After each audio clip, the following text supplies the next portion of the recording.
warahmatullahi wabarakatuh.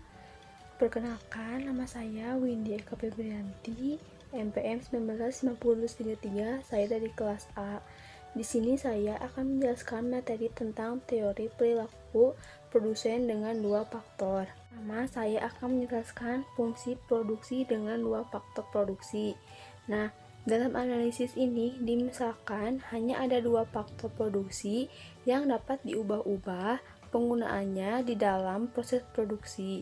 Dimisalkan pula bahwa kedua faktor produksi tersebut dapat saling menggantikan.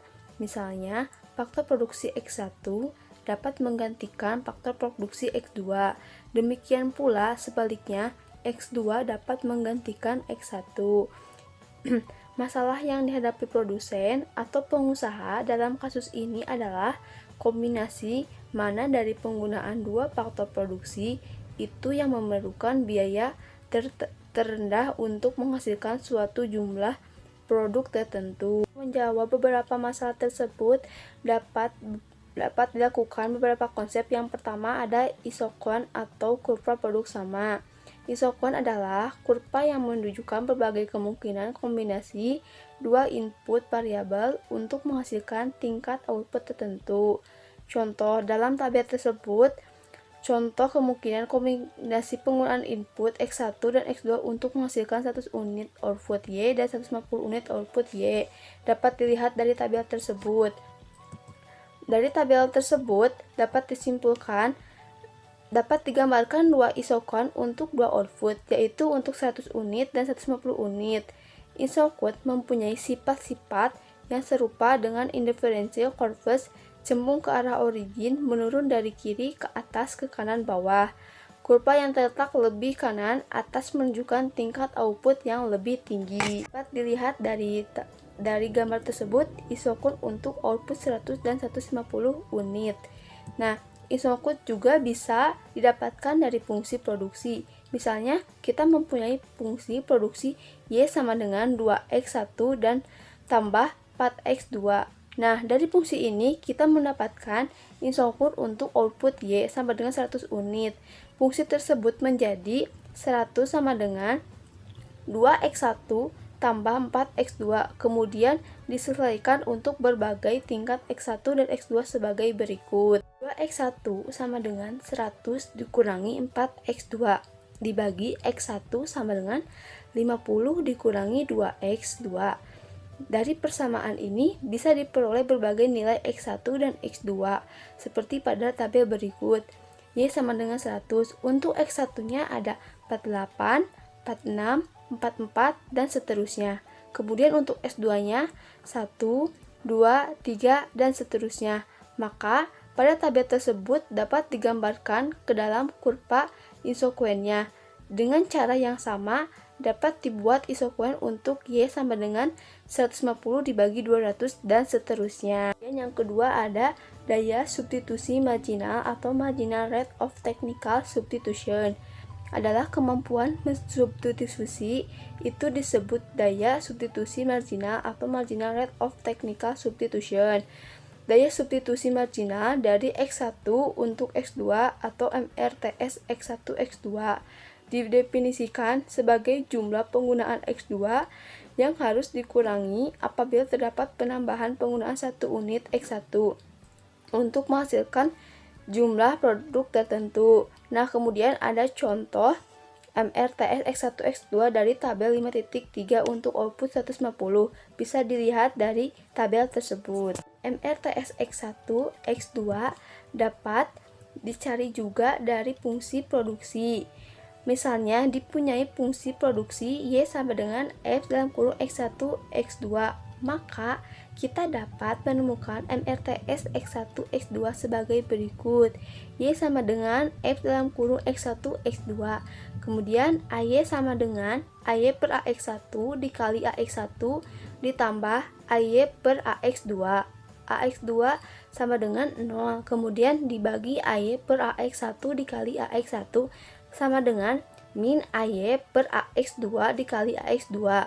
Kemudian PMX1 kali AX1 sama dengan min PMX1 dikali AX1 dibagi PMX1 per PMX2 sama dengan min AX2 per AX1.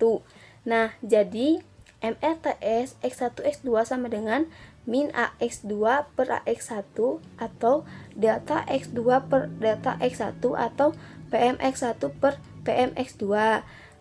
Nah, dapat dikatakan pula bahwa MRTS adalah sudut kemiringan dari isokoen. Dan yang ketiga ada isokos atau garis harga.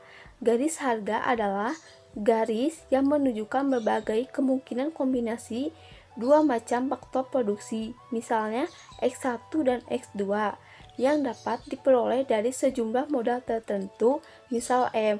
Untuk membuat garis harga ini diperlukan data harga faktor-faktor produksi yang dipergunakan dan jumlah modal yang tersedia untuk membeli faktor-faktor produksi yang dipergunakan. Nah, jika tersedia modal sebanyak M dan harga X1 adalah P1 dan harga X2 adalah P2, maka persamaan garis harga dapat dicari sebagai berikut. M sama dengan P1 kali X1 tambah P2 kali X2.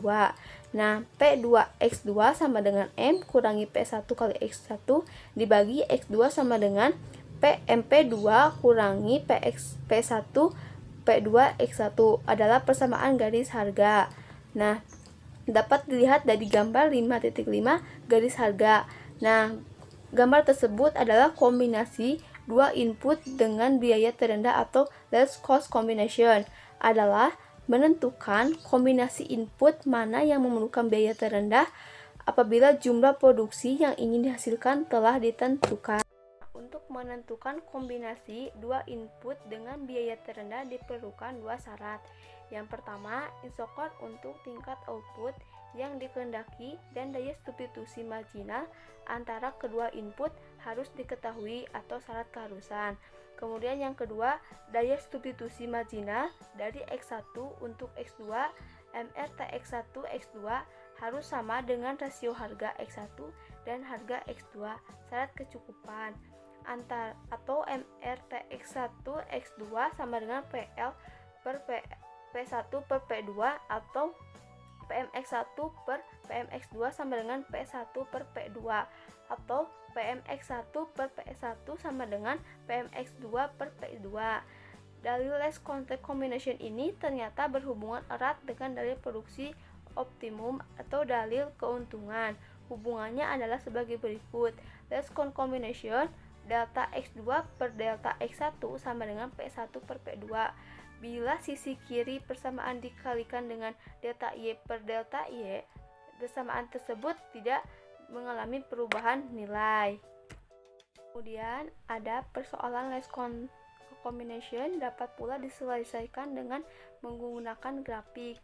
Kombinasi input dengan biaya terendah ini secara grafis dapat digambarkan sebagai berikut. Dapat dilihat dari grafik tersebut, grafik less cost combination.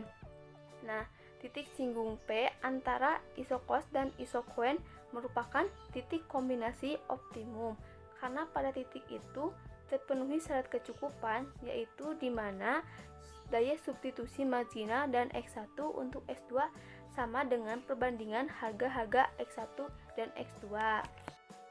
Sekian yang dapat saya sampaikan, semoga bermanfaat. Kurang lebihnya mohon maaf. Wassalamualaikum warahmatullahi wabarakatuh.